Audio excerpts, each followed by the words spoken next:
नमस्कार देवी और सजनों। आज चर्चा करते हैं आज के दिन 1975 में तत्कालीन प्रधानमंत्री श्रीमती इंदिरा गांधी ने किस तरह से पूरे देश को जेल में तब्दील कर दिया था। यानी 25 जून 1975 की रात को इंदिरा गांधी ने पूरे देश में आपातकालीन की घोषणा कर दी थी और पूरा देश जेल में तब्दील कर दिया था। कारण क्या था? 1971 में जो इलेक्शन हुए थे उसमें इंदिरा गांधी ने जो इलेक्शन जीता था रायबरेली से, वो धांधली करके इलेक्शन जीता गया था। और उसके बारे में जो विपक्ष में इनके खिलाफ कैंडिडेट खड़े थे राज नारायण जी, उन्होंने इलाहाबाद हाई कोर्ट में एक याचिका लगाई थी कि इंदिरा गांधी ने अपने इलेक्शन में धांधली की है और अपना जो चुनाव एजेंट बना है ना, वो एक सरकारी अधिकारी यशपाल कपूर को बना है। और उस मामले में इलाहाबाद हाई कोर्ट ने 12 जून 1975 को फैसला दे दिया और इंदिरा गांधी का जो इलेक्शन था उसको अमान्य घोषित कर दिया गया था। इसी बात को लेकर के इंदिरा गांधी सुप्रीम कोर्ट भी गई थी, लेकिन सुप्रीम कोर्ट से उनको कोई राहत नहीं मिली और उस फैसले से हताश होकर के उन्होंने उस समय के जो बंगाल के मुख्यमंत्री थे सिद्धार्थ शंकर रे से परामर्श किया और उनके परामर्श के बाद उस समय के राष्ट्रपति फखरुद्दीन अली अहमद से देश में आपातकाल लगाने की घोषणा की, सिफारिश की और राष्ट्रपति जी ने देश में आपातकालीन लगा दिया। और इंदिरा गांधी ने जैसे आपातकालीन की घोषणा की तो दिल्ली के रामलीला ग्राउंड में विपक्ष के जो बड़े बड़े नेता थे जयप्रकाश नारायण, राज नारायण और अटल बिहारी वाजपेयी, चौधरी चरण सिंह, चौधरी देवीलाल, प्रकाश बादल और जितने मोरारजी देसाई, जितने भी बड़े बड़े विपक्ष के तमाम जो नेता थे, उन्होंने एक रैली की थी रामलीला मैदान में दिल्ली में। और उसके तुरंत बाद सभी नेताओं को माननीय उस समय की जो प्रधानमंत्री थी इंदिरा गांधी ने जेल में ठूस दिया था। और जितने भी आरएसएस के संघ के जो कार्यकर्ता थे, जितने पत्रकार थे, जितने देश के संपादक थे और जो भी ट्रेड यूनियनों के नेता थे, सभी को पकड़ पकड़ के जेल में ठोक दिया था एक दो दिन के अंदर अंदर ही। किसी को बोलने की कोई आजादी नहीं थी और जो भी बोलता था उनके खिलाफ उसी को जेल में ठोक दिया जाता था। और उस समय पूरे देश में गुजरात और तमिलनाडु में गैर कांग्रेसी सरकार थी, जो इंदिरा गांधी ने दोनों सरकारों को बर्खास्त कर दिया था और वहां पर भी राष्ट्रपति शासन लगा दिया था।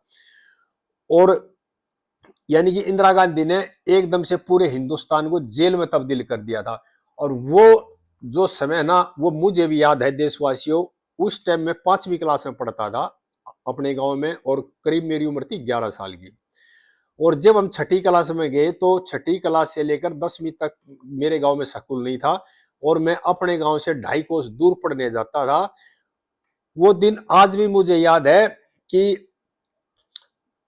1976 में ये बात है नवंबर दिसंबर की। हमारे जो स्कूल के प्रिंसिपल थे वो क्या करते थे, 8वीं और 10वीं के बच्चों को स्कूल में रात को पढ़ाते थे और बच्चे रात को पढ़ने जाते थे। एक हमारा साथी था हमारे गांव का, उस समय वो 8वीं क्लास में था और वो रात को, और कई गांव के कई बच्चे थे वो पढ़ने जाते थे। और उस टाइम सरकारी जीप से लोग इतने डरते थे, जीप आ जाती तो सड़क छोड़कर गए खेतों में छुप जाते थे। शाम को करीब 8 बजे की बात है, उन्होंने 3-4 बच्चे थे मेरे गांव के जो स्कूल में पढ़ने जा रहे थे। गांव से 2.5 को जो दूर स्कूल था रोट गांव में, उस स्कूल में पढ़ने जा रहे थे तो रोड के ऊपर उन्हें एक जीप आती दिखी। उस जीप को डर के भाग गए, खेतों में छुपे रहे, पूरी रात खेतों में छुपे रहे थे।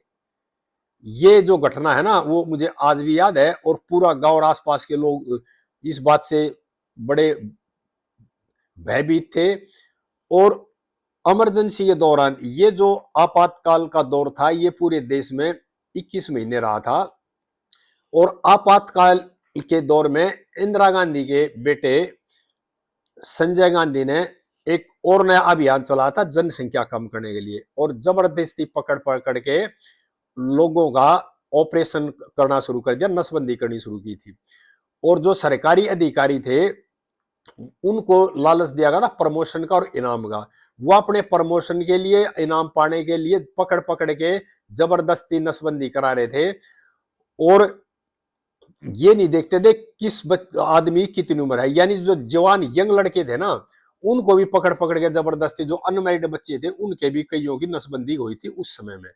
उसका उदाहरण क्या है, जो पीपली कांड हुआ था ना हरियाणा में, सोनीपत जिले में पीपली गांव है, पीपली कांड जो हुआ था वो हुआ था आपातकालीन के दौर ही। और उसका कांड भी क्या था, सुबह सुबह वहां के एसडीएम और थाने से लोकल पुलिस को लेकर के सुबह सुबह करीब 7-8 बजे करीब पीपली गांव के बस स्टैंड पे आ गए, और वहां 2-3 पढ़ने वाले बच्चों को जीप में बैठा लिया और ये कहने लगे इनकी नसबंदी करानी है। इस बात को लेकर गांव वालों ने विरोध किया, और उस विरोध का करते करते विरोध इतना बढ़ गया कि जो पुलिस फोर्स साथ थे एसडीएम के, उन्होंने गोली चला दी। उसमें एक लड़का था गोपालपुर का जिसका नाम जगमोहन था, और एक जो महिला थी जो माली जाति से थी, उसकी हत्या हुई थी उसमें। और फिर गांव एकदम से उठकर खड़ा हो गया, और गांव ने पूरी पुलिस को और एसडीएम को घेर लिया, और जिसमें 1 या 2 पुलिस वाले भी मारे गए थे। और ये जो पीपली कांड है ना, इसकी गूंज पूरे देश में और दुनिया तक गई थी। और हरियाणा, पंजाब, उत्तर प्रदेश, राजस्थान, बिहार तक के लोग पीपली में इकट्ठे हुए थे। ये जो आंदोलन चला था और जनसंख्या लाखों में थी, वो मुझे अब भी बहुत अच्छी तरह याद है। पीपली गांव में जो लोग थे ना, कई प्रांतों के लोग जुटे हुए थे, लाखों में थे, कई लाखों में जनसंख्या, जो कई किलोमीटर तक आदमी आदमी दिखाई दे रहा था। और आस पड़ोस के गांव रोटी बना बना के भिजवा रहे थे उनको खाने के लिए। ये मुझे अब भी याद है। जब देश का माहौल इतना खराब हो गया, और कई जो विपक्षी नेता थे, जयप्रकाश नारायण, राजनारायण, अटल बिहारी वाजपेयी, चौधरी चरण सिंह, चौधरी देवीलाल, मोरारजी देसाई, और जो सर संचालक थे बाला साहेब, और जितने भी विपक्ष के बड़े बड़े नेता थे, तमामों को जेल में ठूस दिया गया था। और जनता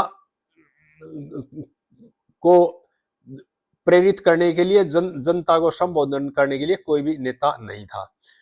और इंदिरा गांधी जब सुप्रीम कोर्ट गई थी, सुप्रीम कोर्ट से भी उसको किसी तरह की कोई राहत नहीं मिली थी। और 24 जून 1975 को सुप्रीम कोर्ट ने उसको, सिर्फ इंदिरा गांधी को ये राय दी थी आप कार्यकारी प्रधानमंत्री रह सकते हैं। लेकिन जब देश में इमरजेंसी लगा दी और इंदिरा गांधी ने अत्याचार करने शुरू कर दिए, देश को एक तरह से जेल में तब्दील कर दिया पूरे देश को।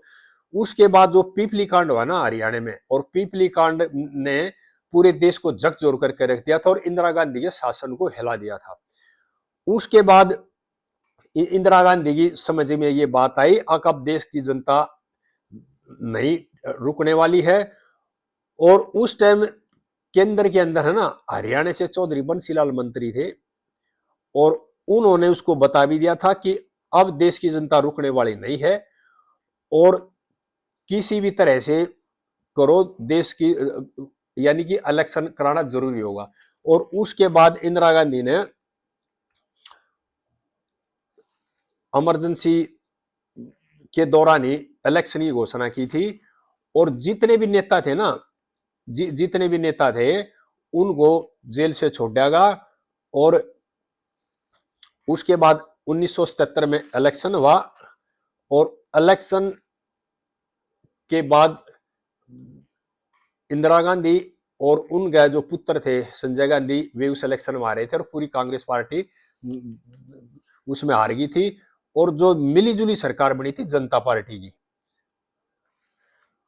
और जब इंदिरा गांधी और संजय गांधी भी लोकसभा चुनाव हार गए थे, और मिलीजुली जो सरकार रही थी, सभी जो विपक्षी दल थे उन्होंने मिलकर सरकार बनाई थी। वो जो सरकार है वो भी ज्यादा दिन नहीं चली थी, और यानी कि देश ने इंदिरा गांधी के जो कुशासन था उससे तौबा करके उसको उखाड़ के फेंक दिया था। लेकिन देश की जनता को विपक्षी नेताओं ने धोखा दिया, और विपक्षी नेताओं ने भी एक तरह से देश की जनता जो सम्मान दिया था वो सम्मान नहीं दिया। और उन्होंने कुछ दिन के बाद अब उनकी खुद की सरकार गिर गई। वो सरकार गिरने का भी कारण था, अब वो जो विपक्षी नेता थे उसमें कुछ जो स्वार्थी नेता थे वो इंदिरा गांधी के की बातों में आगे थे, उसके बाद वो सरकार गिरी थी। यानी कि उस टाइम की जो प्रधानमंत्री थी इंदिरा गांधी, सबसे ज्यादा जो तानाशाही और सबसे ज्यादा जो राष्ट्रपति शासन लगा, सरकारें तोड़ेगी राज्यों की, वो इंदिरा गांधी के समय में हुआ था। और वो जो टाइम है ना, देश का जो भी बच्चा था, चाहे वो 10-12 साल से ऊपर का जो बच्चा था, सभी वो था उस टाइम की जो काला जो अध्याय था ना, जो इमरजेंसी का दौर का, वो हमें आज भी याद है। सभी देशवासियों से प्रार्थना है इस वीडियो को ज्यादा से ज्यादा शेयर करें, और सरकार से ही प्रार्थना है कि इस दौर को, इस समय को देश के स्कूल के बच्चों को पढ़ाया जाए, जो कि आने वाले समय में जो बच्चे आगे जाके देश का भविष्य बढ़ेंगे, उनको इस चीज की याद रहे कि तानाशाही का कितना फायदा और कितना नुकसान है, इस बारे में जो हमारे बच्चों को सीख मिले। सभी देशवासियों से प्रार्थना है वीडियो को ज्यादा से ज्यादा शेयर करें और मेरे चैनल को सब्सक्राइब करें। इस तरह की बातें फिर भाइयों के साथ शेयर करता रहूंगा। जय हिंद देशवासियों।